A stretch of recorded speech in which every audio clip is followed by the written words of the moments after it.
لو هتشتري بيت او هتغلط وما تدفعش داون بيمنت، ممكن الايجنت يقول لك هجيب لك بيت من غير مقدم ولا كلوزنج كوست، بس خد بالك العرض ده ممكن يكون كارثة مالية على المدى الطويل. لو الايجنت قال لك انه هجيب لك بيت من غير مقدم، غالبا هو عايز يقفل الصفقة بسرعة وياخد عمولته، وانت اللي هتدفع الفاتورة على مدى سنين. في الفيديو ده هنفهمك ليه ده غلط بالارقام.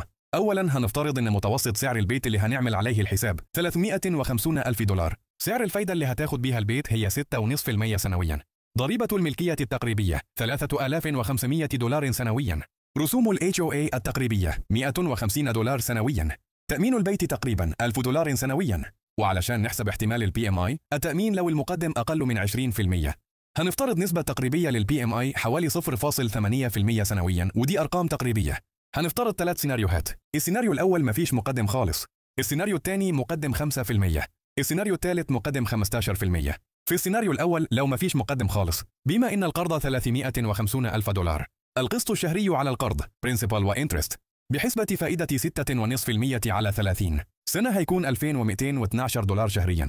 هنضيف عليهم ال PMI تقريبي 233 دولار شهريا، وهنضيف كمان البروبرتي تاكسز شهريا 291 دولارا، وال HOA شهريا 12 دولارا ونص، والتأمين على البيت شهريا 83 دولارا. كده إجمالي القسط الإجمالي الشهري التقريبي حوالي 2833 دولار، ده في مقابل حوالي 2710 دولار لو دفعت 5% مقدم، ومقابل 2460 دولار شهريا لو دفعت 15% مقدم. ال 5% مقدم هيطلعوا تقريبا 17,500 دولار، وال 15% هيطلعوا في حدود 52,500 دولار. طبعا الفرق واضح، الفرق الشهري بين حد ما دفعش مقدم وحد دفع 15% تقريبا 366 دولار في الشهر، يعني في السنة فرق حوالي 4,400 دولار تقريبا. تخيل كده على 10 سنين الفرق هيكون كام؟ خيبة كبيرة، ولا مش كده؟ آلاف دولارات رايحة على فوايد وتأمين بدل ما تدخل في الإكويتي بتاعك. طيب هو إيه اللي حصل؟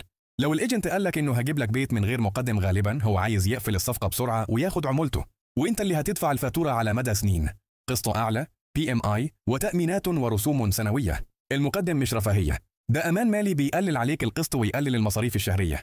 نصايح سريعة قبل التوقيع: لو تقدر جهز مقدم على الأقل من 10 ل 15%، هيوفر عليك جامد شهريا. احسب كل المصاريف مش القسط بس، ضريبة ملكية، تأمين، HOA، PMI لو لازم. اسأل الإيجنت إزاي هم مغطيين الكلوزنج كوست، هل هنرفع الفايدة ولا هيحطوا مصاريف على القرض؟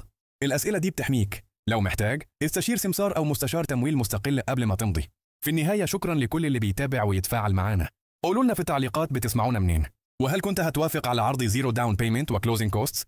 وشارك الناس بتجربتك لو حصلت لك قبل كده. إخلاء مسؤولية، الكلام ده للتوعية العامة ومش نصيحة مالية شخصية. كل حالة ليها ظروفها، والأسعار والفوائد بتختلف حسب الولاية والبنك. لو هتاخد قرار كبير زي شراء بيت، استشير مستشار مالي أو سمسار مرخص قبل التوقيع.